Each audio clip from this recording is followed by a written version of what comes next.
दोस्तों आइए, जय हिंद। आप सभी का हमारे यूट्यूब चैनल में यूट्यूब और फेसबुक चैनल में बहुत सारा दिल से हार्दिक स्वागत है। आइए आज जो है सो हम लोग जीव विज्ञान के बहुत सारे क्वेश्चन जो कि लोको पायलट एग्ज़ाम में प्रीवियस लोको पायलट एग्ज़ाम में पूछे गए हैं। लगभग 500 से 50 से अधिक, माफ़ कीजिएगा, 50 से अधिक एग्ज़ाम में ये पूछा गया है। और तो उसको जो है सो हम लोग रीड करने की कोशिश करेंगे। हमारा जो ये बुक है वो घटना चक्र जो है सो घटना चक्र का जो है सो ये वीडियो है। आप इस बुक को ख़रीदें और इसे पढ़ें और हमारे इस वीडियो से भी आप लाभ उठा सकते हैं। आशा करते हैं कि सिलेक्शन में ये जो है सो कारगर सिद्ध होगा। हमारा वीडियो थोड़ा सा भी हेल्प अगर आपको करता है तो हमें बहुत खुशी होगी। हमारे चैनल में अगर नई हैं तो आप सब्सक्राइब कर दें और लाइक शेयर करना ना भूलें अपने दोस्तों के साथ, ताकि सभी को जो है सो इसका फ़ायदा मिलेगा। आइए अगला क्वेश्चन देखते हैं। देखिए क्वेश्चन है कि कीट निम्नलिखित से संबंधित है। किससे है कीट संबंधित? जैसा कि आप आंसर भी देख रहे होंगे।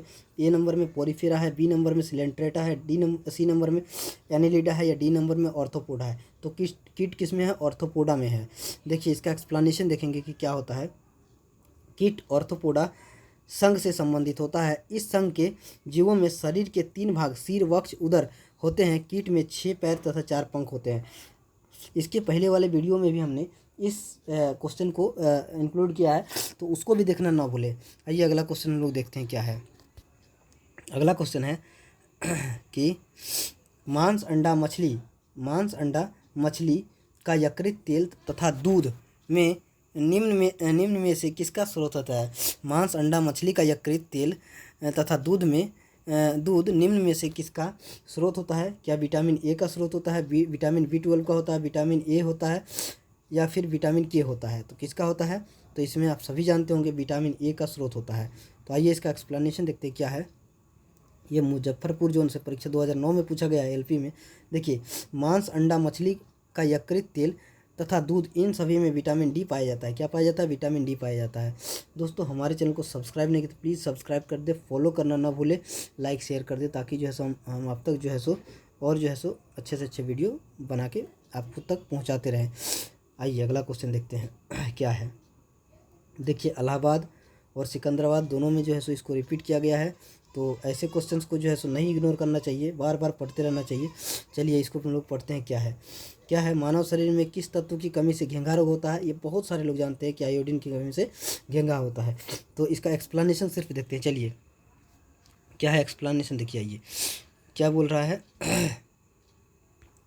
आयोडीन जो है मानव शरीर के लिए आवश्यक आहारीय भौतिक तत्व है। घेंघा रोग आयोडीन की कमी के कारण होता है। आउटू हार्मोन के निर्माण जो शरीर के विकास के लिए आवश्यक होता है के लिए आयोडीन महत्वपूर्ण होता है। घेंघा को गलगंड या गंडमाला के नाम से भी जाना जाता है।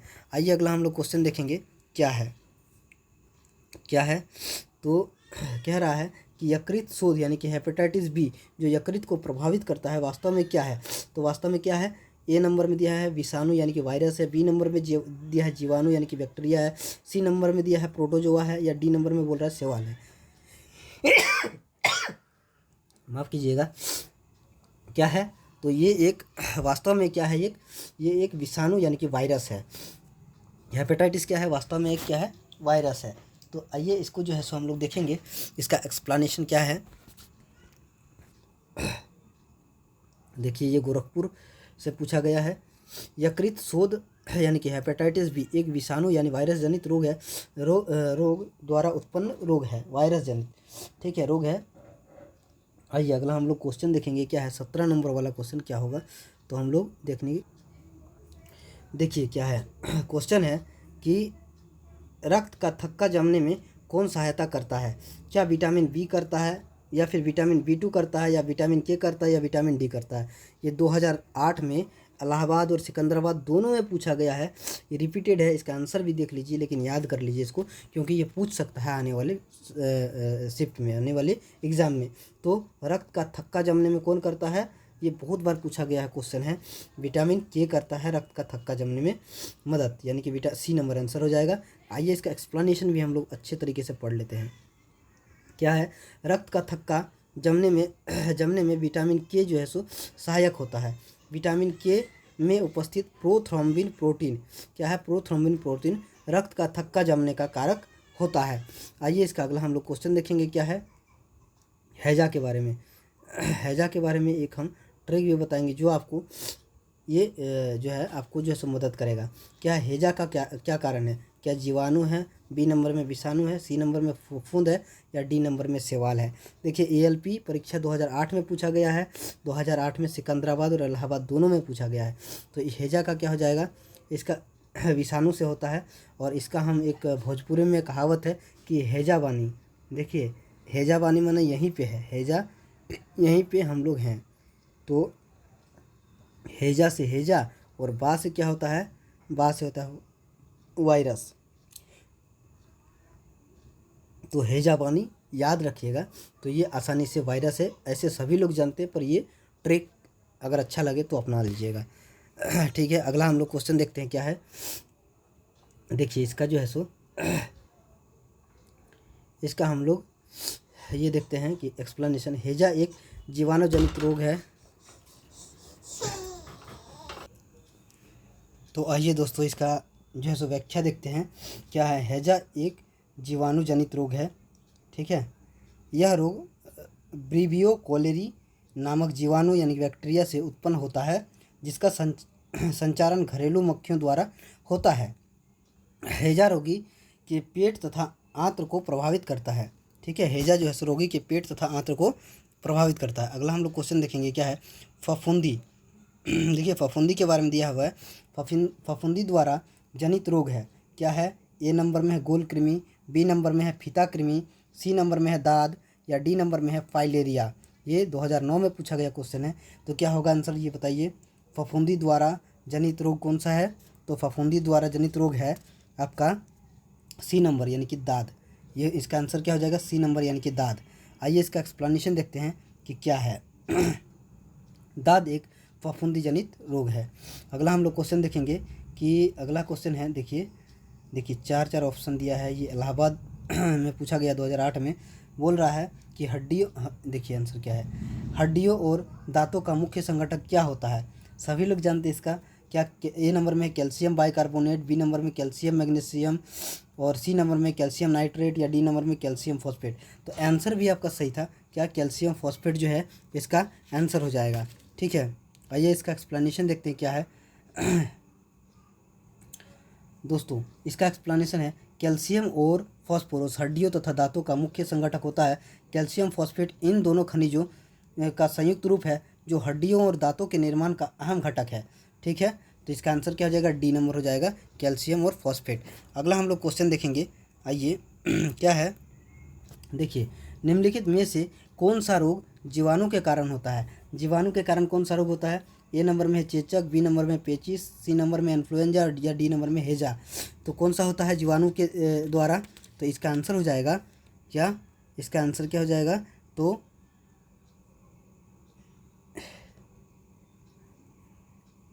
इसका आंसर जो हो जाएगा वो डी नंबर हो जाएगा, हैजा। क्या होता है, हैजा। हैजा जो है जीवाणु से होने वाला रोग है। तो आइए इसका एक्सप्लेनेशन भी देख लिए। आइए इसको अगला हम लोग क्वेश्चन देखेंगे क्या है। देखिए क्या है, उपर्युक्त में से हैजा बैक्टीरिया यानी कि जीवाणु के कारण होने वाला रोग है, जबकि इन्फ्लुएंजा, पेचिस, चेचक ये सभी विषाणु के संक्रमण द्वारा होने वाले रोग है। अगला हम लोग क्वेश्चन देखेंगे क्या है। देखिए अगला क्वेश्चन है, मछली निम्नलिखित की सहायता से सांस लेती है। हाँ दोस्तों क्वेश्चन है, मछली निम्नलिखित की सहायता से सांस लेती है। ए नंबर में फेफड़े, बी नंबर में त्वचा, सी नंबर में गिल, या डी नंबर में पंख। ये तो बच्चा बोल देगा कि मछली जो है सो किसकी सहायता से सांस लेते हैं, तो गिल जिसको कि गलफड़ा बोला जाता है उसकी सहायता से सांस लेते हैं। तो आंसर क्या हो जाएगा, सी नंबर हो जाएगा, गिल। ये 2014 में पूछा गया पटना बोर्ड के द्वारा। देखिए इसका आंसर क्या है, एक्सप्लेनेशन दिया हुआ है कि मछलियाँ तथा कई अन्य जलीय जीव गिल्स की सहायता से सांस लेती है। ये गिल पानी से ऑक्सीजन को पृथक कर मछली के श्वसन में सहायक होते हैं। जलीय जीवों के अतिरिक्त अन्य जीवधारी सांस लेने में फेफड़ों का इस्तेमाल करते हैं। क्या करते हैं, फेफड़ों का इस्तेमाल करते हैं। आइए अगला हम लोग क्वेश्चन देखेंगे क्या। तो 23 नंबर वाला क्वेश्चन है जो कि आरआरबी इलाहाबाद और सिकंदराबाद दोनों में पूछा गया है। रिपीट किया हुआ क्वेश्चन है, देखिएगा इसको 2 बार 3 बार पढ़िए। निम्नलिखित में से कौन मलेरिया रोग फैलाते हैं? तो मलेरिया रोग कौन फैलाते हैं? ए नंबर में है क्यूलेक्स मच्छर, बी नंबर में एनोफिलीज मच्छर, या सी नंबर में बरसाती मच्छर, या डी नंबर में पानी में रहने वाले मच्छर। इसका आंसर क्या होगा बताइएगा? इसका आंसर है बी नंबर एनोफिलीज मच्छर। क्या होता है? बी नंबर एनोफिलीज मच्छर। आइए इसका एक्सप्लेनेशन देखते हैं क्या है। इसका आंसर एक्सप्लेनेशन है, देखिए दोस्तों माफ़ कीजिएगा, सर्दी होने की वजह से जो है सो आपकी क्लास के वीडियोस साउंड में जो है सो कुछ क्लियरिटी कम हो सकती है, उसको इग्नोर करिएगा और इसको पढ़ते रहिए। आशा करेंगे आप लोगों को फ़ायदा तो ज़रूर मिलेगा। आइए अगला क्वेश्चन इसको देखते हैं, इसका एक्सप्लेनेशन क्या है।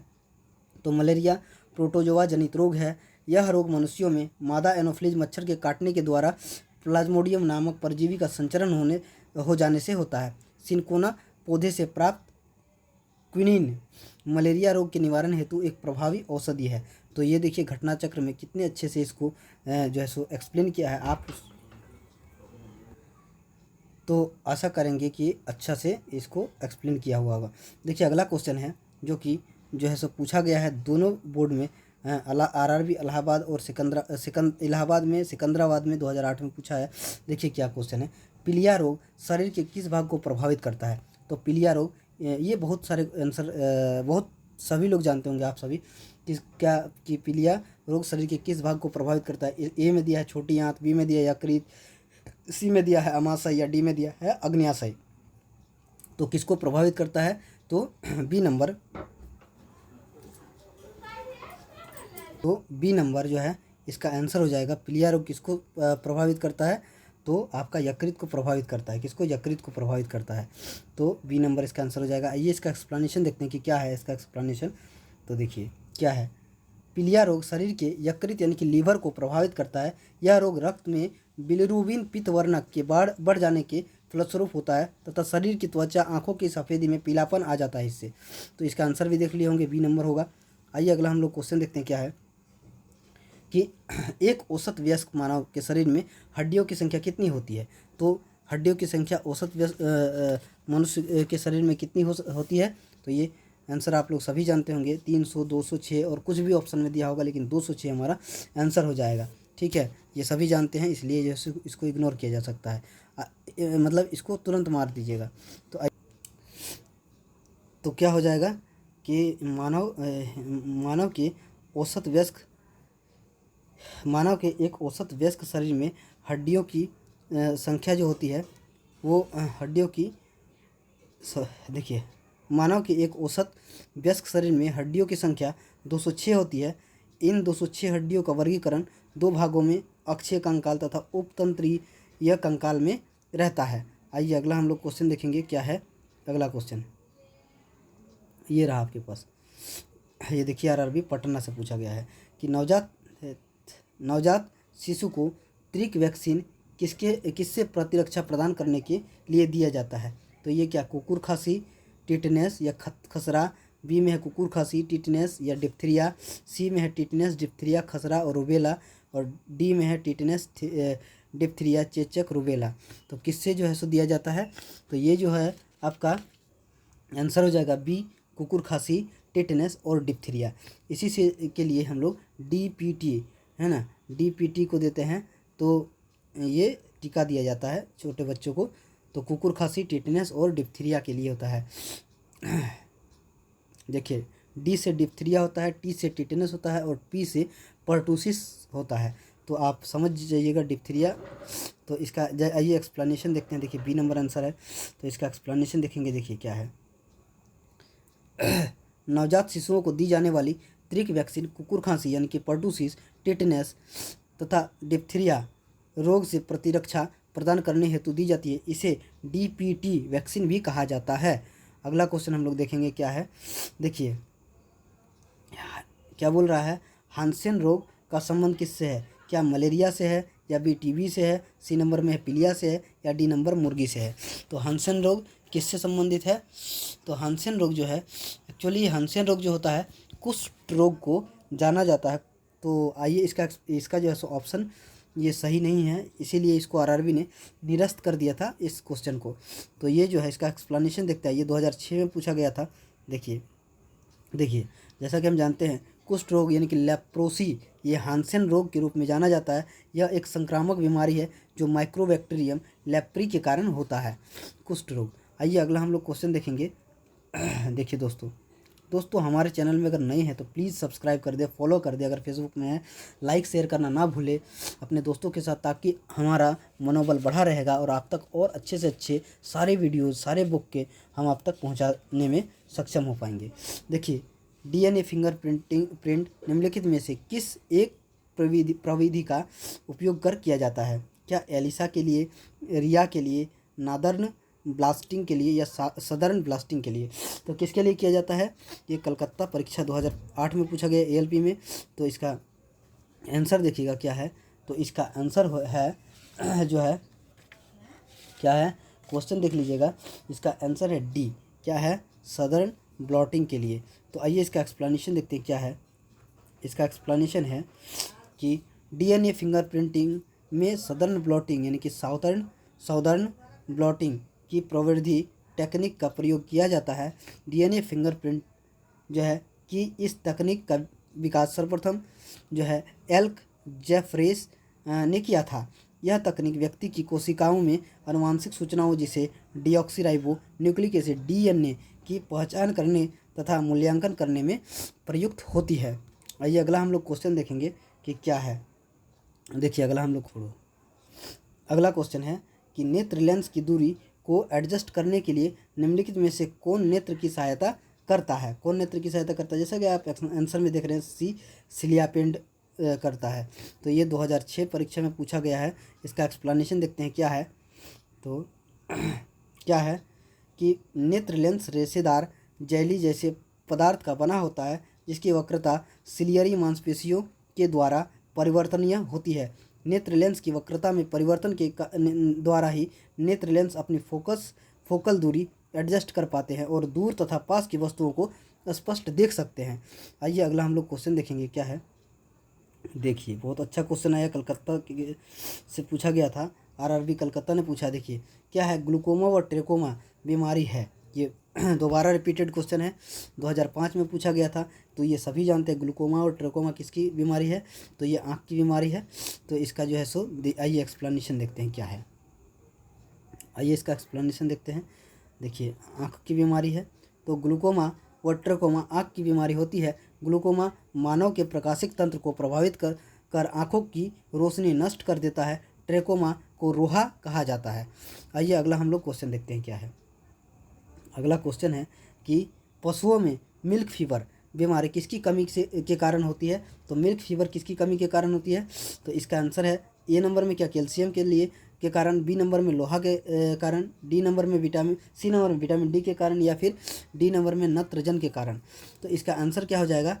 इसका आंसर हो जाएगा ए नंबर, जो है कैल्शियम के कारण मिल्क फीवर बीमारी होती है पशुओं में। तो आइए इसका एक्सप्लेनेशन देखते हैं क्या है। इसका एक्सप्लेनेशन है ये देखिए, मिल्क फीवर कैल्शियम की कमी से पशुओं को होने वाला एक रोग है जो सामान्यतः गायों, बकरियों, भेड़ों इत्यादि को होता है जब वे अपने बच्चों को जन्म देने वाली होती है।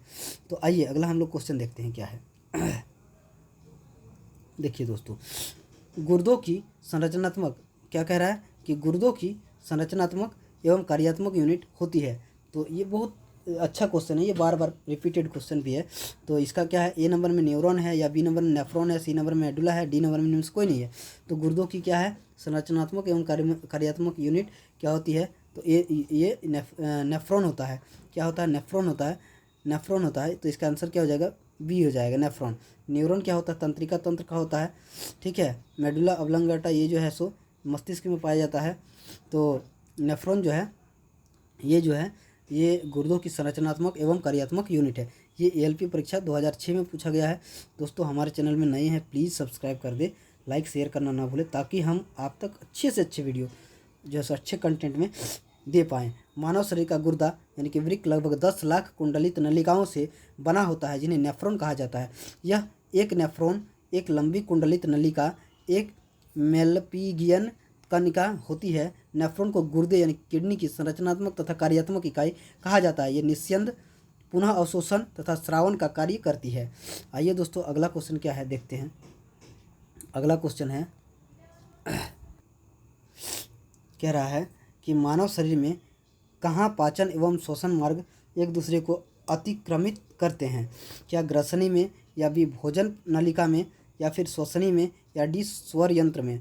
किस में होता है? तो इसका आंसर ए हो जाएगा, जैसा कि आप देख रहे हैं कि ग्रसनी में होता है। आइए इसका एक्सप्लेनेशन देखते हैं क्या है। तो ये है, पाचन एवं श्वसन मार्ग एक दूसरे को ग्रसनी में अतिक्रमित करते हैं। वयस्क अवस्था में ग्रसनी 12.5 यानी कि 12.5 सेंटीमीटर लंबी तथा कीप के आकार की होती है। आइए अगला हम लोग क्वेश्चन देखते हैं क्या है।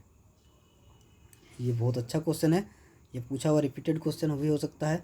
एस्बेस्टस का मनुष्य शरीर के किस भाग पर हानिकारक प्रभाव पड़ता है? तो किस पर प्रभाव पड़ता है? ये सभी जानते हैं कि फेफड़े पर पड़ता है। तो आइए दोस्तों इसका ये एक्सप्लेनेशन देखते हैं कि क्या है। 2004 में पूछा गया क्वेश्चन है ये। तो एस्बेस्टस फेफड़े, गले, अंडाशय के कैंसर का कारक होता है। एक रेशा युक्त खनिज है जो ऊष्मा का खराब चालक होता है। ठीक है, आइए अगला हम लोग देखते हैं क्या है।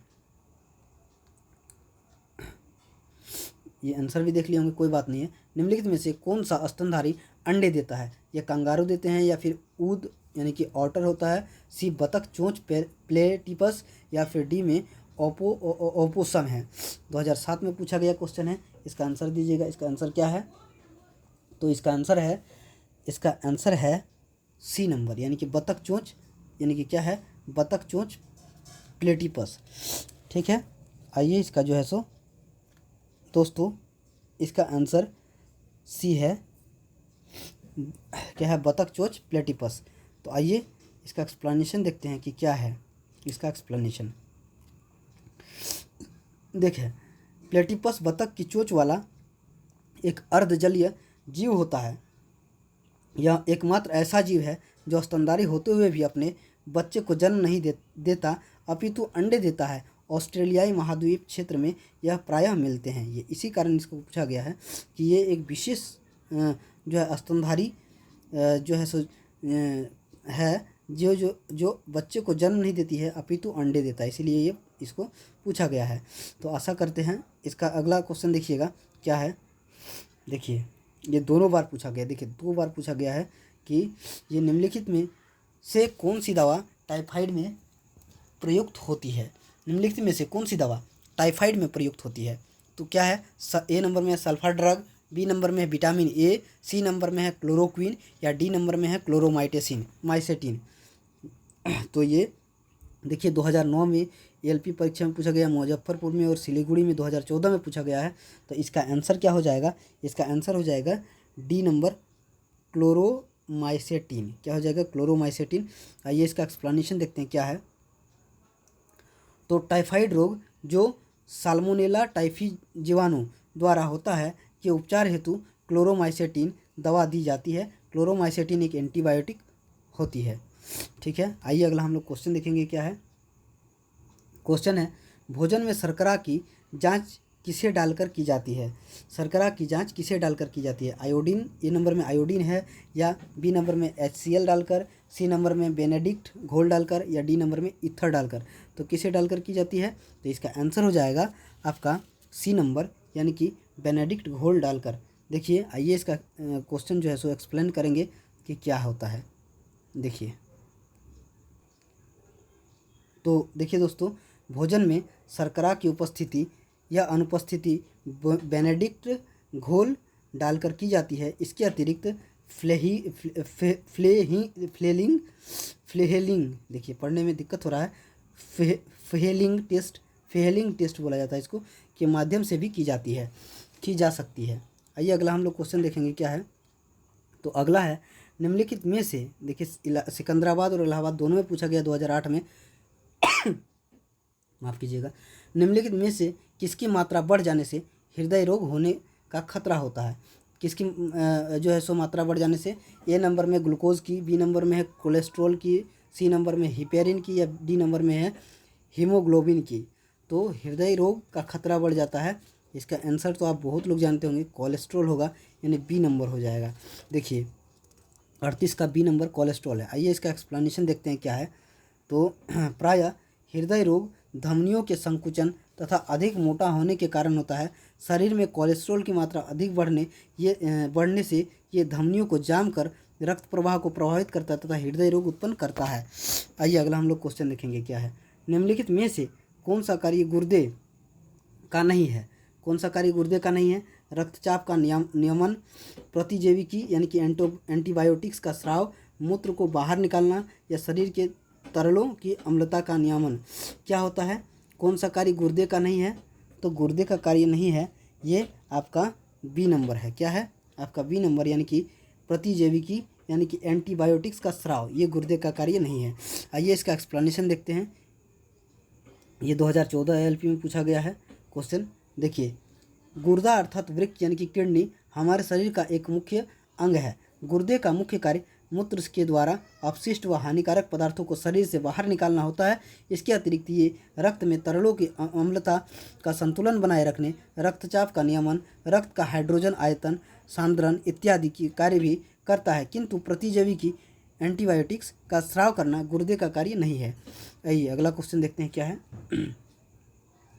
विटामिन ई महत्वपूर्ण है। क्या महत्वपूर्ण है? विटामिन ई महत्वपूर्ण है। ए दालों में, बी मक्खन में, सी अंकुरित अनाज में या फिर डी मछली के यकृत के तेल में। तो ये क्या हो सकता है? विटामिन ई महत्वपूर्ण है। ये किसके द्वारा महत्वपूर्ण है? तो देखिए 2009 में पूछा गया क्वेश्चन है। ये सी अंकुरित अनाज में है। इसका आंसर क्या है? सी अंकुरित अनाज में। इसका एक्सप्लेनेशन देखते हैं क्या है। देखिए, विटामिन ई का दिए गए विकल्पों में से अंकुरित अनाज एक महत्वपूर्ण स्रोत है। इसके अतिरिक्त अंडा, गेहूँ, हरी पत्तियाँ, मांस तथा दूध विटामिन ई की अधिकता वाले स्रोत हैं। आइए दोस्तों अगला हम लोग क्वेश्चन देखेंगे क्या है। अगला क्वेश्चन इलाहाबाद बोर्ड से 2008 में पूछा गया है। देखिए, लोको पायलट में निम्नलिखित में से कौन सा विटामिन जल में घुलनशील है? तो कौन सा विटामिन जल में घुलनशील है? देखिए, दो विटामिन जो है सो जल में घुलनशील है। कौन कौन से हैं? विटामिन बी और सी जो है ये जल में घुलनशील है, जबकि ए विटामिन ए, डी, ई, के ये कहाँ है घुलनशील है? ये वसा में घुलनशील होता है। ठीक है, ये याद रखिएगा। तो जल में घुलनशील क्या है? तो विटामिन क्या है? विटामिन बी जो है सो जल में घुलनशील है, यानी कि ए नंबर आंसर हो जाएगा। आइए इसका एक्सप्लेनेशन देखते हैं क्या है। क्या है? विटामिन बी, विटामिन सी जल में घुलनशील होते हैं, जबकि विटामिन ए, डी, ई के वसा में घुलनशील होते हैं। वसा में घुलनशील विटामिन शरीर में संचित रह सकते हैं। आइए अगला हम लोग देखेंगे 42 नंबर वाला कि प्रोटीन क्या है। क्या है कि प्रोटीन क्या है? तो क्या है? पॉलीपेप्टाइड है, पॉली एसिड्स है, पॉलीएस्टर है या फिर पॉलीसेकेराइड्स है। क्या है कि प्रोटीन क्या है? तो इसका आंसर हो जाएगा आपका ए, पॉलीपेप्टाइड्स है। क्या है? पॉलीपेप्टाइड्स है। आइए दोस्तों इसका एक्सप्लेनेशन देखते हैं क्या है। देखिए, प्रोटीन एक या अधिक पॉलीपेप्टाइड्स से मिलकर बना होता है। पॉलीपेप्टाइड्स अमीनो अम्ल की श्रृंखला होते हैं। अगला क्वेश्चन हम लोग देखेंगे क्या है। देखिए, अगला क्वेश्चन है, ग्रंथि जो शरीर का ताप बनाए रखती है वह क्या है? क्या पिट्यूटरी ग्रंथि है, थायराइड ग्रंथि है, हाइपोथैलेमस है या फिर एड्रिनल ग्रंथि है? ये कौन सा ग्रंथि है? तो इसका आंसर हो जाएगा सी, यानी कि हाइपोथैलेमस होती है ना। तो आइए इसका एक्सप्लेनेशन देखते हैं क्या है। ये रांची में पूछा गया है। मानव शरीर की हाइपोथैलेमस ग्रंथि शरीर का तापमान बनाए रखती है। आइए अगला हम लोग क्वेश्चन देखेंगे क्या है। तो 44 नंबर वाला क्वेश्चन है, कह रहा है कि अमाशय में भोजन के पश्चात क्या मिलता है? अमाशय में भोजन के पश्चात क्या मिलता है? क्या पित्त मिलता है या फिर अग्नाशय रस मिलता है या फिर टाइलिन मिलता है या फिर जठर रस मिलता है? क्या मिलता है? तो इसका आंसर हो जाएगा डी नंबर, जठर रस मिलता है। तो आइए दोस्तों इसका एक्सप्लेनेशन देखते क्या है। तो ये देखिए, भोजन के अमाशय में पहुंचने के पश्चात अमाशय की जठर ग्रंथियों से जठर रस, गैस्ट्रिक जूस निकलता है जो भोजन के पाचन में सहायक होता है। जठर रस हल्के पीले रंग का अम्लीय द्रव होता है। आइए अगला हम लोग क्वेश्चन देखेंगे क्या है। देखिए, क्या है? गले का क्या क्वेश्चन है कि गले का सजर्म दाह का कारण क्या है? गले का सजर्म दाह का कारण क्या है?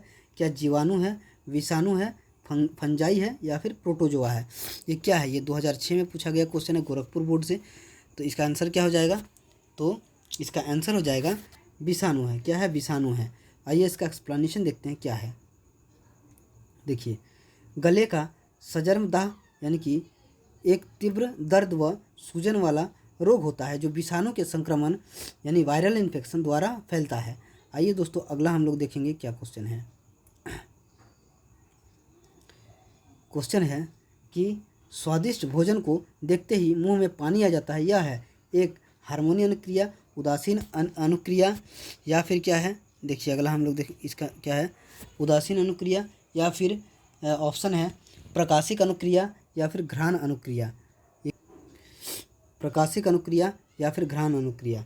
तो इसका आंसर क्या है, बी नंबर है।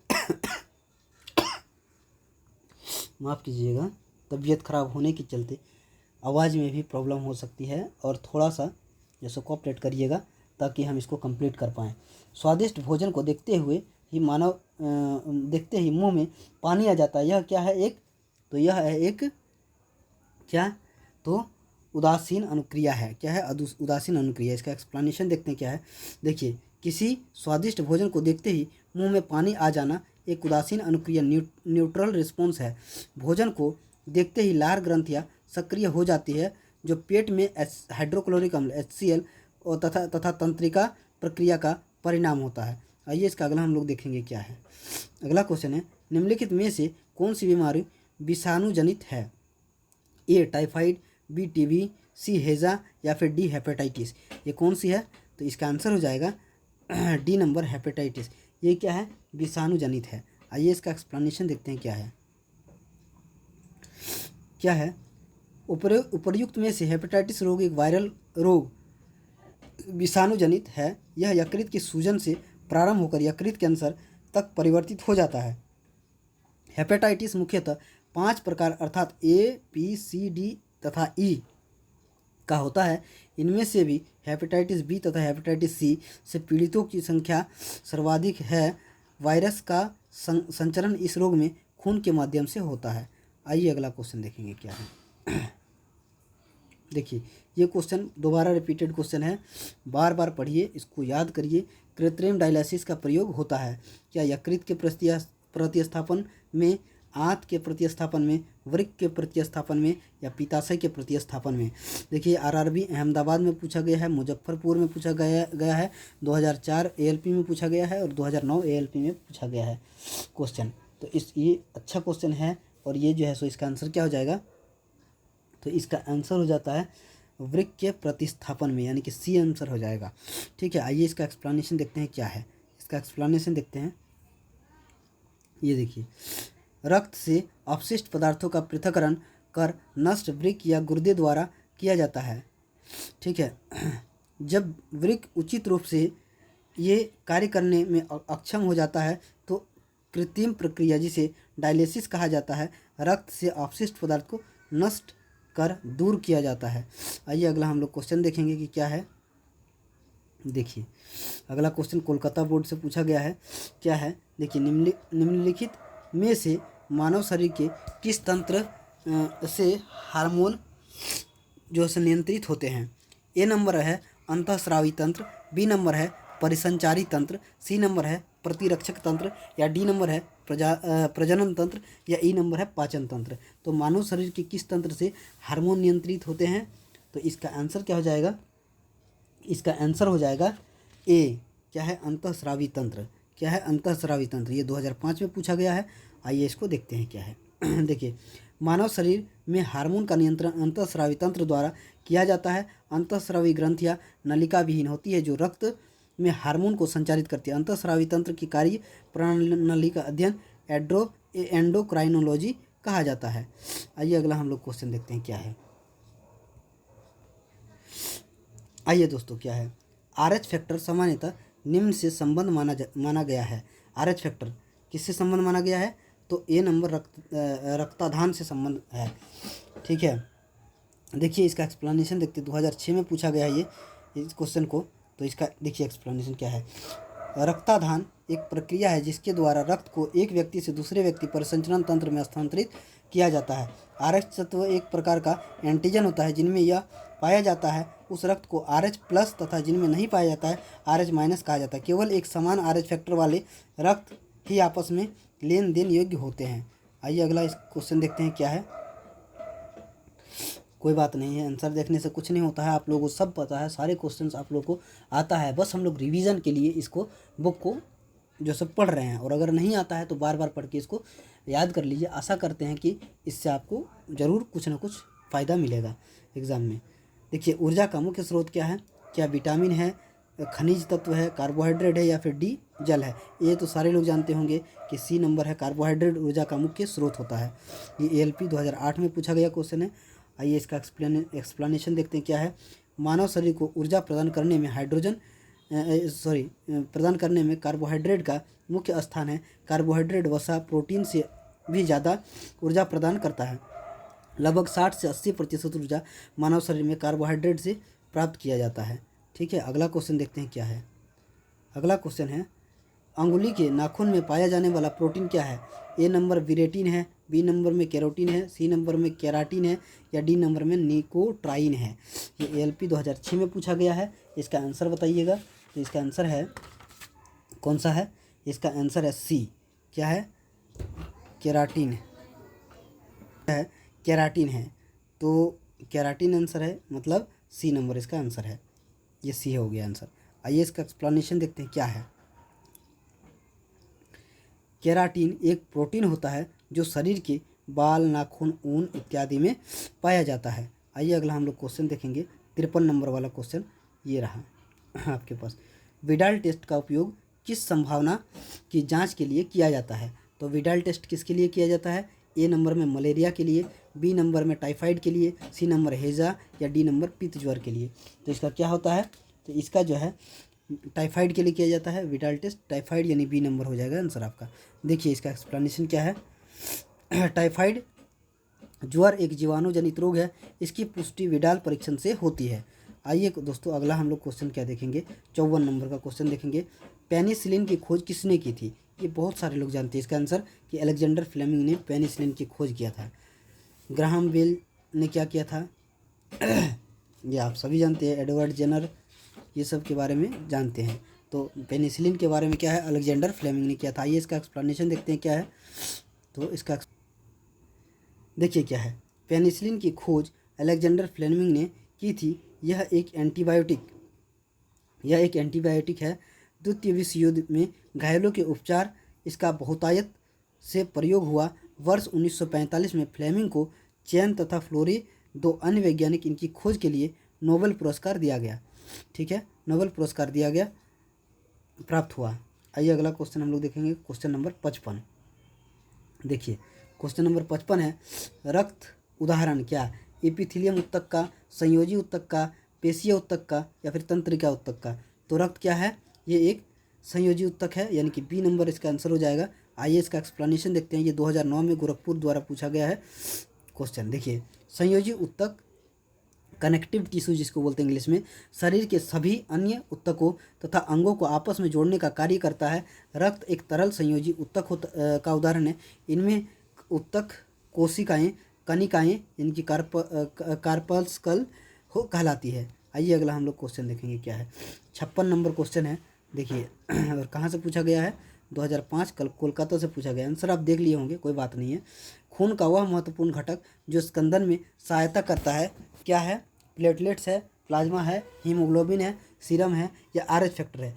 ये सभी जानते होंगे इसका आंसर कि प्लेटलेट्स होता है इसका आंसर। खून का थक्का जमता है किसके कारण? प्लेटलेट्स के कारण। तो आइए इसका एक्सप्लेनेशन देखते हैं क्या है। देखिए इसका एक्सप्लेनेशन है कि खून में रक्त के थक्के का कारण प्रोटीन होता है जो रक्त के बहाव को नियंत्रित करता है। जब रक्तस्राव होता है तब सूक्ष्म रक्त कोशिकाएं, जिन्हें प्लेटलेट्स कहा जाता है, रक्त वाहिनियों के स्तर में पर फैलकर स्राव को रोकने का कार्य करती है। इसी समय प्लेटलेट्स उस क्षेत्र में उपस्थित अन्य कोशिकाओं को आकर्षित करती है तथा आपस में जुड़कर प्लेटलेट्स प्लग, ठीक है, निर्मित करती है। इस प्रकार साथ साथ कार्य करते हुए प्लेटलेट्स एक थ्रोम्बिन थक्का बना देते हैं। तो आइए अगला क्वेश्चन देखते हैं। 57 नंबर क्वेश्चन है। तो ये क्या है कि रक्त समूह ओ को सार्वत्रिक दाता कहा जाता है, इनमें से निम्न में से कौन सा एंटीजन पाया जाता है। तो कौन सा एंटीजन पाया जाता है, ए में है एंटीजन ए, बी में है एंटीजन बी, सी में है सी में क्या है, तो एंटीजन ए तथा बी दोनों, या डी में है कोई एंटीजन नहीं। तो क्या होता है, तो दोस्तों इसका आंसर क्या है कि कोई एंटीजन नहीं पाया जाता है। तो इसका देखिएगा एक्सप्लेनेशन क्या है, देखिए ये देखिए, रक्त समूह ओ रक्त समूह के धारक में कोई एंटीजन नहीं पाया जाता है, किंतु एंटीबॉडी ए तथा एंटीबॉडी बी दोनों पाए जाते हैं। अतः ओ रक्त समूह का रक्त किसी भी अन्य रक्त समूह धारक को दिया जा सकता है तथा इसे सर्वदाता कहा जाता है। धातव्य हो कि ए बी रक्त समूह सर्वग्राही कहा जाता है। आइए अगला हम लोग क्वेश्चन देखेंगे क्या है देखिए, एक ए बी रक्त ग्रुप वाला व्यक्ति किस रक्त ग्रुप वाले व्यक्ति को खून दे सकता है। एक ए बी रक्त ग्रुप वाला व्यक्ति किस रक्त ग्रुप वाले व्यक्ति को खून दे सकता है। तो इसमें आंसर हो जाएगा आपका 58 का आंसर क्या हो जाएगा, तो बी नंबर हो जाएगा। केवल बी को, ए बी को, सॉरी केवल ए बी को जो है सो ए बी रक्त ग्रुप वाला व्यक्ति केवल ए बी रक्त ग्रुप वाले व्यक्ति को खून दे सकता है। आइए इसका एक्सप्लेनेशन देखते हैं क्या है। ये गोरखपुर परीक्षा में पूछा गया है, लोको पायलट में। देखिए क्या है, रक्त को 4 समूहों अर्थात ए बी ओ में लाल ए बी तथा ओ में लाल रुधिर कणिकाओं में उपस्थित विशेष पदार्थ में, जिसे एंटीजन कहते हैं के आधार पर वर्गीकृत किया गया है। रुधिर प्लाज्मा में 2 महत्वपूर्ण एंटीबॉडी ए तथा एंटीबॉडी बी पाए जाते हैं। रक्तदान हेतु दाता के खून में ऐसा एंटीजन नहीं होना चाहिए जो प्राप्तकर्ता के रुधिर प्लाज्मा में उपस्थित एंटीबॉडी से मिलकर थक्का जमा दे। ठीक है, आइए अगला देखते इसके क्या है आगे। ए बी रक्त ग्रुप वाला व्यक्ति ए तथा बी एंटीजन रखता है, किंतु इसमें कोई एंटीबॉडी नहीं होती है। अतः केवल ए बी रक्त वर्ग को रक्तदान कर सकता है। आइए अगला हम लोग क्वेश्चन देखते हैं, क्वेश्चन नंबर 59। तो देखिए दोस्तों, देखते ही देखते हम लोग 59 क्वेश्चन तक पहुंच गए हैं। तो ए बी रक्त समूह के एक मनुष्य की गंभीर दुर्घटना होती है और उसे रक्तदान कराने की आवश्यकता होती है। निम्नलिखित में से कौन उसे रक्त दे सकता है, ए बी वाले को। तो संबंध क्या है, पत्नी ए से है, पुत्र ए बी से है, या मित्र ओ से है। तो कौन दे सकता है ये देखिए, और फिर पुत्री जो है सो बी से है। पुत्री का क्या है, बी है रक्त ग्रुप, ब्लड ग्रुप। तो क्या है, कौन दे सकता है, यानी कि ए बी का है तो ए बी ही दे सकता है, यानी कि पुत्र उसको दे सकता है। तो देखिए इसका एक्सप्लेनेशन देखते हैं। केवल 2 नहीं, पुत्र नहीं दे सकता है। देखिए दोस्तों, यहीं पे कन्फ्यूजन हो सकता है, इसीलिए हमने केवल पुत्र बोला, क्योंकि इसके पहले वाले क्वेश्चन में जो है ए बी रक्त ग्रुप वाला व्यक्ति किस रक्त वाले व्यक्ति को खून दे सकता था, तो हम लोगों ने देखा था कि केवल ए बी को दे सकता है। लेकिन यहाँ पे देखिए आंसर क्या है, डी है, यानी कि वो 1 2 3 और 4 तीनों। तो देखिए इसका एक्सप्लेनेशन क्या है, ए बी रक्त समूह में ए एंटीजन तथा बी एंटीजन दोनों जो है दोनों उपस्थित होते हैं, किंतु कोई भी एंटीबॉडी नहीं होता है। अतः यह रक्त समूह किसी भी अन्य रक्त वर्ग, चाहे ए हो या बी हो या ए बी या ओ हो, क्या होता है, ए बी या फिर ओ हो, उनको क्या कर सकता है, से रक्त प्राप्त कर सकता है। क्या कर सकता है, प्राप्त कर सकता है, से रक्त प्राप्त कर सकता है। इसी कारण यह सर्वग्राही रक्त वर्ग कहा जाता है। ए बी रक्त समूह का रक्त केवल ए बी समूह को दिया जा सकता है। ये दिया जा सकता है ए बी को, लेकिन ये सभी से ले सकता है, इसीलिए इसको सर्वग्राही कहा जाता है, सभी से ले सकता है इसीलिए। लेकिन दे किसको सकता है, सिर्फ ए बी को ही दे सकता है। तो आइए अगला क्वेश्चन हम लोग देखते हैं, 60 नंबर वाला क्वेश्चन है, जो कि आरआरबी पटना से पूछा गया है 2014 में। आइए क्वेश्चन देखते हैं क्या है। आँख का अंदरूनी पीछे का पृष्ठ कहलाता है, क्या कहलाता है, क्या ए नंबर पुतली कहलाता है, यानी कि पुपिल, बी नंबर दृष्टि पटल यानी कि रेटिना, सी नंबर रक्त पटल यानी कि कोरोइड, और डी नंबर स्वच्छ मंडल यानी कि कॉर्निया। क्या कहा जा सकता है? तो इसको क्या कहते हैं? तो इसको कहा जाता है, 60 का आंसर है ये। इसको क्या कहा जाता है? तो बी नंबर दृष्टि पटल कहा जाता है यानी कि रेटिना कहा जाता है। आँख का अंदरूनी पीछे का पृष्ठ क्या कहलाता है? दृष्टि पटल यानी कि रेटिना कहलाता है। आइए हम लोग इसका एक्सप्लेनेशन देखते हैं कि क्या है एक्सप्लेनेशन।